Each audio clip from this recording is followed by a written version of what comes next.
RK Hotel buena sungsang kha thodik tak chu friat lani lo ma se ke ni khirna tong chuan thodik tak friat theidan ol samte mai oma chu ko ta po anin khin chuan thu khetu ten ko wa ti khan thuan se thu khetu nei tha kha ti mai te ang judge mit mu tang khan tling e ka ti tiam chang zo khalon ni thina chu tiang do chuan ke ni pon thu khetu inga mozat kan chiar don ani ton hen comment a hian in comment zali zanga chung ma kan chiar chu vek theilo ni pon thei chen chen kan chiar anga chu ta tang chuan in ol sam te in tunge dik zok ti kha a hriat thei don ani tunge dik zok han ti mai tiang thil thlen dan ni zok ang chu YouTube dang ate point lo chiar fo ngam kan chiar vele hum khim nga ri thak nuam thei dan tu ang bakin RK Hotel in buena tok ni som ni thasom pakhat sang ni som ni pathum zan khan RK Hotel chuan customer laka buena lian tham tak an tok ni som ni thasom pakhat sang ni som ni pathum zan da ruk vel khan ADMZL than siam in namte lung leinia khria chuan RK Hotel a cho order hotel a thok ten cho la chome an chop chu dai tin a complain a hotel a thok ten kapi kan ti sa long hak lok ro an ti chung point lung oil window kan te chumin ati tau zuya hotel a thok te an khumin ko zungzal te hial muin a an khuma hotel a thok te nen anin hel boi zui ta dewa hotel a thok te le hotel nei tu pu arkia fa ten kapia tok to emin kalsan mai to mai ro tin amator omna lama kal turin abana an kaya heo bana kai polisian lo makani mo aba boi thak ve burok ti that ram an tum chung point an du lova mi thul hele lai ba na kai son phei tum chu burok a thamo veo mai theini hotel a thok pakhat phei chu ko thla ka tum nge a zuya chu a zui chu huar ke fanuin adang pa in asama lo pot adang pa asama lo pot chulung oi lavin dang ve le se sama po thar zel thawe kan ni zo de police FIR ka thelu ta puar ke an thei top chuwa tu pha choi chung point FIR kan hnuk le du chuang lawa tuna hem puar ke no pui pi zaming dia ni le a fanu chanchin moi ba ka zo than sang te chu central jail a he an khung ani tangwa ko chung nunga mam boya chu ai zol thana o mek bokani mam boya hi kero tlia kal thei do zai pui tok le mania he tiam chu po mi so so wanga RK Hotel in buena atok poi takze ta khotlang min che theina ni tel bok wangin khotlang mi pui ten RK Hotel thawang hau he tul takze ta ni kan tia hei chon mani lampang tuak tu ta lampang ania soitong khan hei ko ta in khin pon le lam atongin ti khan thu khe tuan ko wan soi chho thina ta khan kal han ngai thak wam khanin thu khe tu dak ta chu om the line comment heti za chuang kan chhir chuanin a hriat nge yang ingai thape lo ni ingai thape lo me kan siak tang o thil chhir te mai chu pathian za ka kan ti thei zong lom to comment thak lam be ko tang kan enang cho kan e ve to kan nu finance an fel te ani kan fa te nen le pon hmathiam reu sin vam mak ve ron tia cho me dai te chu selo mau che hing min chopo anom to chu mi chung chang on che ya kimi case be kon se ha kan endo be kang o Manilo kalung le chief judicial magistrate to one kon transfer ai zole long tlaya umlai pu fel la dor no mi khia thiam na nga tak khian he tiang chu me dai bang mai do kan chu main khro sa tu me khinga ni lo ti hi ka kut velam tlu khian ka chiang an mel en mai na tlom ve ema an lo zuam sol de wani PSO tel lo a private car manga ai zola in entir an lo holam het taka hotel en kol tu te zoi le ngalin e heu zoi ni mo zun ro ni mo zoi le ngalina mei che om nem zo kut lo thla ka x-ray hial nga ya an lo siam hi anin chirna khwa ba sei don te lul em kut lo thak tu te kha an ham tling deuh vek le ngala an chan tu chu ko sei pe do reply hi enang om an va cho ve I comment ang hi chiar tu ka lo zonga ka mu chi e mi om thei vak lo emoti nan lo hun hiam ve khang lang aniang chu keipo ama khelo mai la ka tran na kan tia helai hian keipo ka zong na sa comment tam zo khi chuan an thil chhir atangin thun kon lavung le anga akan tia ei I thu khatu chi khong kon soyang khan lo ngai ula hei chuan na va khia chiam mel thung si ve hei hi ka lo chan ve ran chu ni ya district court token driver so ya tia chuan an ke khrepa ko tan thlak an kek ti chu dikang chan chu dan pai na sama lo pota ti kha an nui za thak tat kha lai te khamo mi kan dan hian in tan mei chen sol te po kan dan hian an sama kan pot khek lo kho mai kan ho zong lo an ho zong ni lo chuan nang ma po han suang tu ta la mi pan hi in sol lo om ta se in ti buai thel ta la thel pai na samai pot khek ngem o nge I pot pal lo pot ma puyan ben ka tum kha ka kut kha ka lo phak thei hi la ne nge ati ang deu khan sama khan lo pot pal ni mai theya ma ko chu hei hin kon soi fia ta via ba district court token driver so ya atia chuan an ke khrepa ko tan thlak tur po adang chak chak zoka ika rang hi chu somni po kan lei theite an ti ven ani mel e he chuan anin ham thling vek boka in soi thiam tuma thu chuan ne ya mi puilam tanga siam tum ringot ang chu ani do mel mi pui tran ni hi hei ama hi thu nei tu jachania mi pui tran ai chuanin thu nei tu tanam pang tran ni hi to alu zelania just day cho mi pui tran chun kher vak lawang customer always right well eu he chiang lo hle mai lal na khia thu nei na mang sual he tiang mi hi ka ngai sang nek love au ke hotel te hi kha chiang ma plo mi fel chung kwan ni hi chu chu lo he a kan tia le lam pang mo mi fel chung kwa zela tang thup ko ve khat khet na eva mol ve ton lai kho ve la thu nei to sang thu nei na mang sual te chu an ta ngai thei nem a ka thei jok te hi dom thiam lo chang thrin le lam pang sai ma se hi chu evidence ta ko om lam lo an ngai dan ani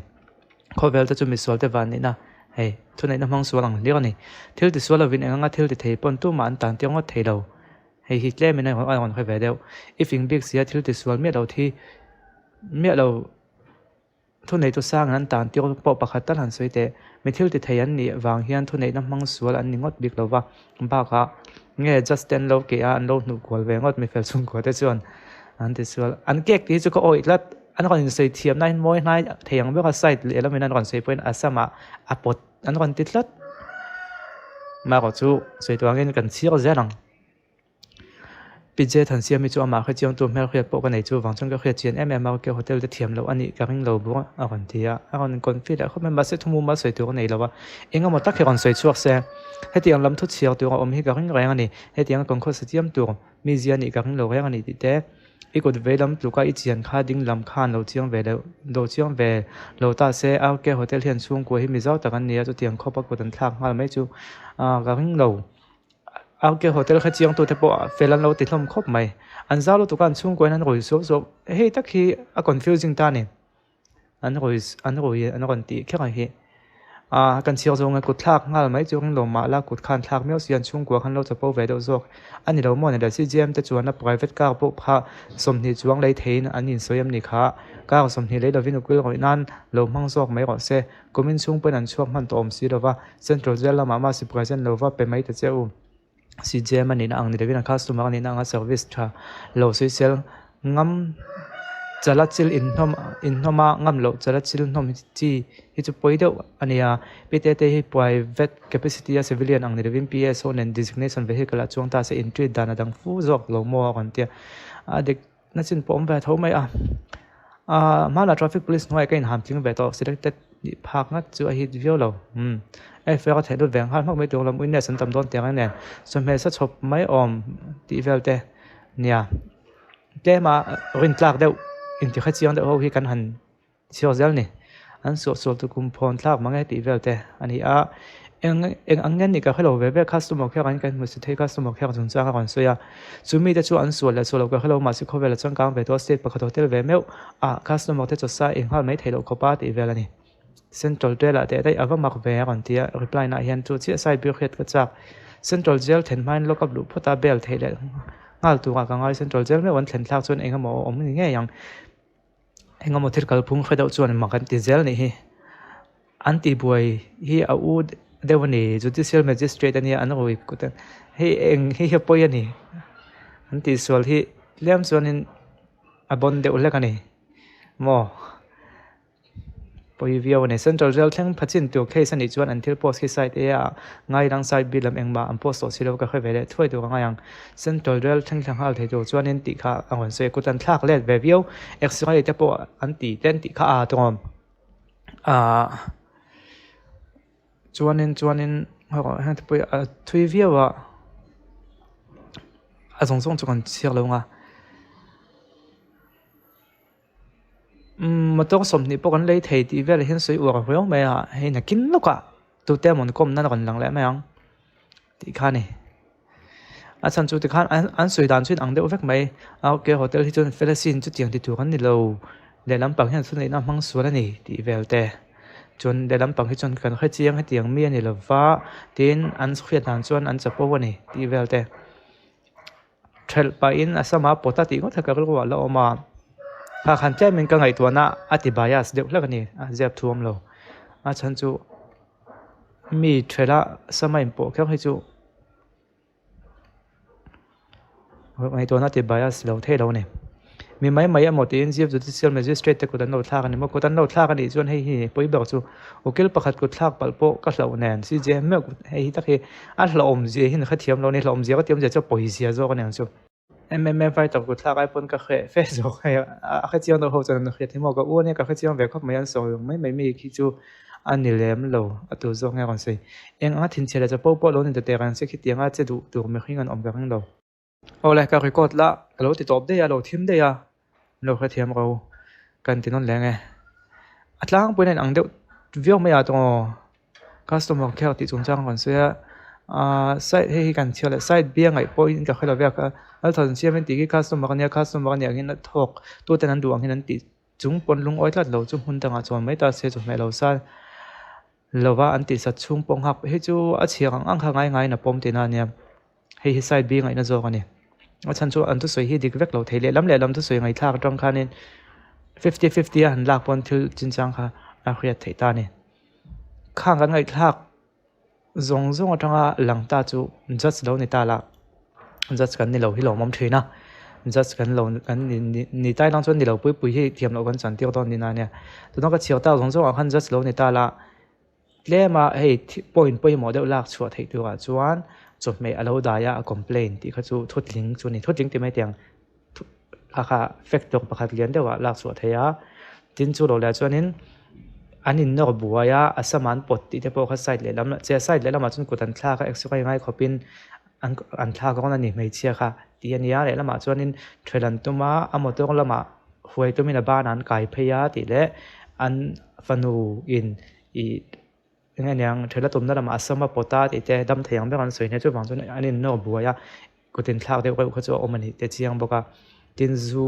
รวยอันอมบกติค่ะในลำค่ะซูนรวยส่วนเซ็นทรัลเจล่ะได้ก็กินอันทนงาลที่เวลค่ะเฟกต์ลิงเดียวจูนี่อ่ะอาบักอัทุน้อยเนี่ยว่าเขาจะจูอย่างปลนตาเซโพสต์ดังมีอันเล่าเตียงให้ตามีหินก็เชียร์ฮะให้ตามีโจก็เชียร์เวลเตียงแต่เห็นคอมเมนต์เองเขาไม่ได้เขาเท่าแม่ just stay in โลกเวงก็ต้องจอยให้ฮิปโปเอมันนี่ just โลกฮิจูไปวิวนี่จู่ว่าโฮเทลแล้วมาตรงโซกันนี่บอกว่าดิกเรานั่นเองเราจู่อันต่างวัดระวังกูให้มีอันต่างเทดานังซีเวลแต่ไปนี่กินYouTube เรามาทดจียงโซเขียนเราอมไม่ยังเต้นหัดทอดช่วงไปขัดดอกกันแล้วจุ่มปกแล้วค่อยง่ายเราที่จุกันเชียร์ตัวให้ไปอะไรแล้วมันมีกันเชียร์หันนวลเรามันเองจุ่มไม่ได้ยินชอบตัวเจียเราเวโปแกมันนี่อีเวลแต่คงไงนี่เอ็งกันละเชียร์เลี้ยงนี่กูมาเกาชกตากันเปียนี่ที่เวลที่นี่มีเท่ากันนี่ลองคอมเมนต์ดูให้หมอจุดที่ยังเจลันดูหน่วยด้านนั้นส่วนเอาแค่โฮเทลที่เทียมวักเราเนี่ยจุดกระดิ่งจุดที่นี่เราเจลเทียนไงกระดิ่งเราเชียงปนนี่เสียบไปบ้างปฐมกันที่พุ่งอันเนี้ยเจ็บท่วมเราว่าใส่เฮลายะคงให้กันเชียงนั่นแหละก็ยังกระดิ่งมินติบายาสเตียตัวจันแล้วมินเนี่ยเตียตัวหัวจุคงไงนี่โฮเทลละถกตู้ประคับเพจุกุตลากตู้มาจุยาก่อนที่ท่าตู้ปูเอาเก็บฟันวินดังป้าอาสมาอาลูปดจูที่ได้ตะกี้ให้กันวิจิตรเลยแล้วก็มีดันไปนะสมาปกแค่ก็จูที่เราเชียงตักปุ่นนี่เสบวยนะอันนั้นเสวิวที่นั่นเนี่ยที่จูเราเล็ดเล่มาก็คือมินติบายาสเตียวตู้บอกจูคนแรงอย่างนี้ค่ะเฮลันกันเชียวสิ่งนี้โอ้โหแต่ละทอกแต่ละพวกตอกแต่เป็นการสั่นไม่ตอกตีนตัวผมนั่นมากัลตัวเป็นบ้านกายบุกวักที่ชัดที่ได้ตักฮีบุกวักทุกชัดอนเราที่เชียงซาบ้านนังกายจนมีไปมีกายเด้งฮัลโอเคพวกเกียฟาเต้นนั่นตีบุยชักเนี่ยฟังมาเลยzoom สวยเลยเดี๋ยวจุนี่ปจุนี่เสียที่zoomเราก็วิเคราะห์บอกที่ข้านี่ไอ้เจ้าจันลำก็ในตารางไม่ติดข้าจวนคัสตอมแค่ที่จู่บ่อยมาเคลซีกระตุ้มวักเราว่าคัสตอมแค่ที่จู่ที่ทำตัวเนี่ยฉันข้าจวนนี่พอไล่แต่กินคงไม่รู้ที่สักเที่ยงที่ไม่เสียอาจจะพอเวลานี่ไม่รู้อยู่ที่เวลาจันหลักเราเยอะมากอันนี้อย่างทุนไหนนั่นไหนคิดในใต้ลังจวนนี่ cắt chụp bao video mới thấy cái bộ YouTuber này nó bôi chụp bao để mấy này thì lần khen lắc sẽ cần phone hero kinh gần chụp hoa rồi mày màyอยากกันติดช่วงvềแต่ยังที่เราเนาะมาแต่ไม่เนี่ยเราเป็นไอเดนสวยนี่เราเป็นตะการเห็นเป็นไอเห็นกันทิลตีvềที่จริงที่ชวนเราตัวเก็บพวกนี้ทอเสียบท่วมเราเอ็นเดียวนั้นคุยไล่ดอกเวลาหมกกลไตละมีเราช่างถับไปวักเราตาเสียโฟนเพราะว่าเรากินกันละดอนมันนี่ก็ไปแอกดอนมันนี่ที่เราคนมึงหาวัดไม่ในกันตีvềที่จริงเห็นอันนี้จัดจริงแล้วลุตุกตักไม่เพจูใครเอาอมvề phíaไหมอันทุเสียเขียนกิมเราต่ำแล้วไม่ตีแบบเต้ดูโต๊ะกันทุกเด็กตักเครียดสวดเทเราเว้มาว่าจะจันทร์ซองจะไหนเทจะวางส่วนนี้ปอยแบบไหนเนี่ยไหมปอยดูตุกจัดสกุลหลอกทักครับปอยดูตุกที่ดังสองไอ้ชวน traffic police แล้วเนี่ยเลี้ยวเล็กปอยเนี่ยมาในเทียมหน้าปอยนี่เสมอเฮ้ยปอกระต้องตัวหลอม traffic police จงจังไม่เองก็มาเดี๋ยวเล็กกับตัวเทียมเราเวทีลำปังไอ้ไม่อบวยชากบิกมีป้าไงไม่เนี่ยนะอินเฮียบวยเนี่ยอังเราโซกาลำตรงทุนในตู้เต้ไอยูนิฟอร์มในพัชินเต้ดินให้ทุนในนั่นในเทจินจัดจินงัดแต่เพจุมีป้าไงไม่เนี่ยนะอินเฮียบวยเนี่ยอังเมียเราอบวยชากเราตกที่ได้เตะกันสวยแบบตัวนี้ชุดวันจนอันที่ฟูเราแววงครบไหมลิค่ะตอบข่าวนั้นกันมั่งแวไม่ไงจนวันจนเองก็มองอินเฮียบวยได้ที่เวลาเช็คในปนฟิล์มขวดเฮทราดีค่ะนี่จนตอบข่าวนั้นก็เสียแล้วไอ้ก็เสียต่อระวังชิ้นเอาขั้นก็เสียต่อเฟกดอกเรียนเดียวจนแม่จะรู้ได้ไงไหมดินอันนี้นอกเวเดียวไงไหมที่ปอลังอันซ้ำอันนี้ปอดที่เวลที่ปอกันลังดินอาบ้านักไก่ policy ที่ปอนเรามังดินหนึ่งเตียงเงี้ยจิบเชียกันนั่นเหี่ยกันค่อยเราว่าดินอิมอเตอร์ของให้จะสมนี่พวกกันเลยเทียจะปอนนั่นที่ปอมดินกูตั้งยินท่าก็เอ็กซเรย์ง่ายเฮียลขบินติดที่ปอกันหมู่ดินจุงอายปอยจูเจรันตังทับติขานี่ปอยเดะแม่มาจูอันตันดิ้งปนในตอนตาเสอุกิลปหันรวยตาเสอันขินเล็ดตัวค่ะจัสขันนี่เด็ดลัดไม่บวยทักเขาดิกตั้งแต่จนสกุลเขาได้ถกเขาเธอปอยกันสิเขาตีก็จะปุยที่จูอันดิกเราน่าเดี๋ยวถ้ากับปอยเฮียนี่มีปุยหัวให้จนกันสวยมามความเสียเนี่ยโน้ปังปัญหาขัดเราลับน่าเดี๋ยวนี่ปนมีแต่เขียดจนกันสิเขาตีก็จะปุยนี่จนเล่มันอาศัยมามด่านตัวเดียวเล็กกันจนปุยลายน์จัดสิบแบบเขาเราตีบวยจะบวยทักโดนทุกเขียนกับเฮียอาจารย์จูอัตานาดิ้งตัวกิลตามพวกเขาเนี่ยให้อเมริกันว่าเราเที่ยวทัวร์นี่เราเป็นอเมริกันตะเคียนกันถอดปุยแต่ละให้มีกันติดป้ายไม่เน้นอันปุยถอดปุยที่จูเล่มันเป็นเราดูผูกสักเดิมหรอวะส่วนบางส่วนนี้หุ่นยังมาติดช่วงจูเจรันตันจูการินเกมาจูจวนการินดันจวนเอ็งปอจูลงนิเซ่บักจวนเราโอยทับบ็อกเซีย